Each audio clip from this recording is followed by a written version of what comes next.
ರಾಜ್ಯದಲ್ಲಿ ವರ್ಷದಿಂದ ವರ್ಷಕ್ಕೆ ಸರ್ಕಾರಿ ಶಾಲೆಗಳ ಸಂಖ್ಯೆ ಇಳಿಮುಖವಾಗುತ್ತಿರುವ ಪರಿಸ್ಥಿತಿಯ ನಡುವೆಯೇ ಮಲೆನಾಡಿನ ಸರ್ಕಾರಿ ಶಾಲೆಯೊಂದರಲ್ಲಿ ವರ್ಷದಿಂದ ವರ್ಷಕ್ಕೆ ಮಕ್ಕಳ ಸಂಖ್ಯೆ ಹೆಚ್ಚುತ್ತಿದೆ. ಈ ಕುರಿತು ಒಂದು ವರದಿ.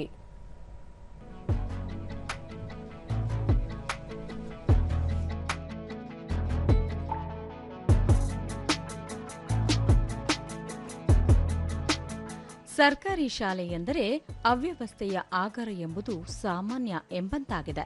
ಆದರೆ ಈ ಮನಸ್ಥಿತಿಯನ್ನು ಶಿವಮೊಗ್ಗ ಜಿಲ್ಲೆಯ ತೀರ್ಥಹಳ್ಳಿ ತಾಲೂಕಿನ ಆಗುಂಬೆ ಹೋಬಳಿಯ ಹೊನ್ನೆತಾಳು ಸರ್ಕಾರಿ ಹಿರಿಯ ಪ್ರಾಥಮಿಕ ಶಾಲೆ ಹುಸಿಯಾಗಿಸಿದೆ. ಸರ್ಕಾರಿ ಶಾಲೆಯಾದರೂ ಯಾವುದೇ ಖಾಸಗಿ ಶಾಲೆಗೆ ಕಡಿಮೆ ಇಲ್ಲದಂತೆ ಸುವ್ಯವಸ್ಥಿತವಾಗಿ ಮಕ್ಕಳನ್ನು ಈ ಶಾಲೆ ಆಕರ್ಷಿಸುತ್ತಿದೆ. 7 ವರ್ಷಗಳ ಹಿಂದೆ ಮುಚ್ಚುವ ಹಂತಕ್ಕೆ ತಲುಪಿದ್ದ ಶಾಲೆಯಲ್ಲೀಗ 130ಕ್ಕೂ ಹೆಚ್ಚು ಮಕ್ಕಳು ಕಲಿಯುತ್ತಿದ್ದಾರೆ. ಇದನ್ನು ಸಾಧ್ಯವಾಗಿಸಿದ್ದು ಶಾಲಾಭಿವೃದ್ಧಿ ಸಮಿತಿ, ಪೋಷಕರು, ಗ್ರಾಮಸ್ಥರು ಹಾಗೂ ಶಿಕ್ಷಕರು. ಇವರೆಲ್ಲರ ಶ್ರಮದಿಂದ ಇಂದು ಶಾಲೆ ಈ ಸಾಧನೆ ಮಾಡಿದ್ದು ಅತ್ಯುತ್ತಮ ಶಾಲಾಭಿವೃದ್ಧಿ ಸಮಿತಿ ಪ್ರಶಸ್ತಿ ಕೂಡ ದೊರಕಿದೆ.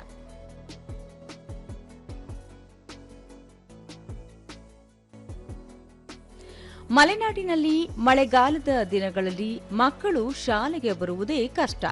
ಈ ಸಮಸ್ಯೆಯಿಂದಾಗಿ ಸಾಕಷ್ಟು ಮಕ್ಕಳು ಶಾಲೆ ತೊರೆದಿರುವ ಉದಾಹರಣೆಗಳಿವೆ. ಈ ಕೊರತೆ ನೀಗಿಸಲು ಶಾಲೆಗೆ ದೂರದಿಂದ ಬರುವ ಮಕ್ಕಳಿಗಾಗಿ ವಾಹನ ವ್ಯವಸ್ಥೆ ಮಾಡಲಾಗಿದೆ. ಅಲ್ಲದೆ ಶಾಲೆಯಲ್ಲಿ ಹೈಸ್ಪೀಡ್ ಇಂಟರ್ನೆಟ್ ವ್ಯವಸ್ಥೆ ಇದ್ದು ಕಂಪ್ಯೂಟರ್ ತರಬೇತಿಯನ್ನು ನೀಡಲಾಗುತ್ತಿದೆ. ವಿಶೇಷವೆಂದರೆ ಕೆಲ ಖಾಸಗಿ ಶಾಲೆಗಳಲ್ಲೂ ಲಭ್ಯವಿರದ ಪ್ರೊಜೆಕ್ಟರ್ ಹಾಗೂ ಇಂಟರಾಕ್ಟಿವ್ ಬೋರ್ಡ್ ಮೂಲಕ ಮಕ್ಕಳಿಗೆ ಪಾಠ ಮಾಡಲಾಗುತ್ತದೆ. ಮುಖ್ಯವಾಗಿ ಶಾಲೆಯಲ್ಲಿ ಮಾತೃ ಹೃದಯದ ಶಿಕ್ಷಕ ವೃಂದವಿದ್ದು ಮಕ್ಕಳಿಗೆ ಉತ್ತಮ ಶಿಕ್ಷಣ ಲಭ್ಯವಾಗುತ್ತಿದೆ. ಪ್ರತಿನಿತ್ಯ ಶಾಲೆಯಲ್ಲಿ ರಾಷ್ಟ್ರಗೀತೆಯ ಜೊತೆಗೆ ದೇಶಭಕ್ತಿ ಗೀತೆ, ಭಗವದ್ಗೀತೆ ಹೇಳಿಕೊಡಲಾಗುತ್ತಿದೆ. ಸುಸಜ್ಜಿತ ಅಡುಗೆ ಮನೆಯಲ್ಲಿ ನಿತ್ಯ ಕನಿಷ್ಠ 5 ಬಗೆಯ ತರಕಾರಿಗಳಿಂದ ಕೂಡಿದ ಆಹಾರವನ್ನು ಮಕ್ಕಳಿಗೆ ತಯಾರಿಸಲಾಗುತ್ತದೆ. ಪಠ್ಯದಷ್ಟೇ ಪಠ್ಯೇತರ ಚಟುವಟಿಕೆಗಳಿಗೂ ಮಹತ್ವ ನೀಡಲಾಗುತ್ತಿದ್ದು ಮಕ್ಕಳಲ್ಲಿ ಆತ್ಮವಿಶ್ವಾಸ ಬೆಳೆಸುತ್ತಿದೆ. ವಿದ್ಯಾರ್ಥಿನಿ ಇಬ್ಬನಿ ಯುಕೆಜಿಯಿಂದ ಇದೇ ಶಾಲೆಯಲ್ಲಿ ಕಲಿಯುತ್ತಿದ್ದೇನೆ. ಇಲ್ಲಿ ಪಾಠದ ಜೊತೆಗೆ ಕಂಪ್ಯೂಟರ್ ಕಲಿಕೆ, ನೃತ್ಯ, ಭಗವದ್ಗೀತೆಯನ್ನು ಸಹ ಕಲಿಸುತ್ತಾರೆ. ಜೊತೆಗೆ ಗುಣಮಟ್ಟದ ಆಹಾರವನ್ನು ಸಹ ನೀಡುವುದರಿಂದ ಶಾಲೆಗೆ ಬರಲು ಸಂತಸವಾಗುತ್ತದೆ ಎಂದು ತಿಳಿಸಿದರು. ಇಲ್ಲಿ ಯುಕೆಜಿಯಿಂದನೂ ನಾನು ಇಲ್ಲೇ ಇದ್ದೀನಿ. ನನಗೆ ಶಾಲೆ ಬಗ್ಗೆ ತುಂಬಾ ಪ್ರೌಡ್ ಇದೆ. ಮತ್ತೆ ನನಗೆ ಶಾಲೆಯಲ್ಲಿ ಎಲ್ಲ ಸೌಲಭ್ಯಗಳು ಸಿಗ್ತವೆ. ಮತ್ತೆ ಕಂಪ್ಯೂಟರ್ ತರಬೇತಿ ಇರುತ್ತೆ. ಆಮೇಲೆ ಸ್ಪೋಕನ್ ಇಂಗ್ಲಿಷ್ ಎಲ್ಲ ಇರುತ್ತೆ. ನಮಗೆ ತುಂಬಾ ಚೆನ್ನಾಗಿ ಇಲ್ಲೆಲ್ಲ ಟೀಚರ್ಸ್ ಸಪೋರ್ಟ್ ಮಾಡ್ತಾರೆ. ಮತ್ತೆ ಸ್ಪೋರ್ಟ್ಸು ಕೂಡ ಎಲ್ಲರೂ ಓದಿನ ಬಗ್ಗೆನೂ ಸ್ವಲ್ಪ ಗಮನ ಕೊಡೋಕೆ ಹೇಳ್ತಾರೆ. ಮತ್ತೆ ಸ್ಪೋರ್ಟ್ಸ್ ಬಗ್ಗೆನೂ ಗಮನ ಕೊಡೋಕೆ ಹೇಳ್ತಾರೆ. ಮತ್ತೋರ್ವ ವಿದ್ಯಾರ್ಥಿನಿ ಸನ್ನಿಧಿ ಶಾಲೆಯಲ್ಲಿ ಎಲ್ಲ ಶಿಕ್ಷಕರು ಮಕ್ಕಳಿಗೆ ಪಾಠಗಳನ್ನು ಅರ್ಥವಾಗುವ ರೀತಿಯಲ್ಲಿ ಹೇಳಿಕೊಡುವುದರಿಂದ ಕಲಿಕೆ ಸುಲಭವಾಗಿದೆ ಎಂದರು. ನಮ್ಮ ಶಾಲೆಯಲ್ಲಿ ಎಲ್ಲ ಫೆಸಿಲಿಟೀಸ್ ಇದೆ.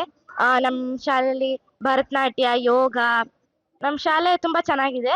ನಮ್ಮ ಟೀಚರ್ಸ್ ಎಲ್ಲ ಸ್ಪೋರ್ಟ್ಸಿಗೆ ಏನಾದ್ರು ಗೊತ್ತಾಗಿಲ್ಲ ಅಂದ್ರೆ ಹೇಳ್ಕೊಡ್ತಾರೆ. ಆಮೇಲೆ ಇಂಗ್ಲಿಷಲ್ಲಿ ಅರ್ಥ ಮಾಡಿಸಿ ಕನ್ನಡದಲ್ಲೂ ಪಾಠಗಳನ್ನ ಅರ್ಥ ಮಾಡಿಸ್ತಾರೆ.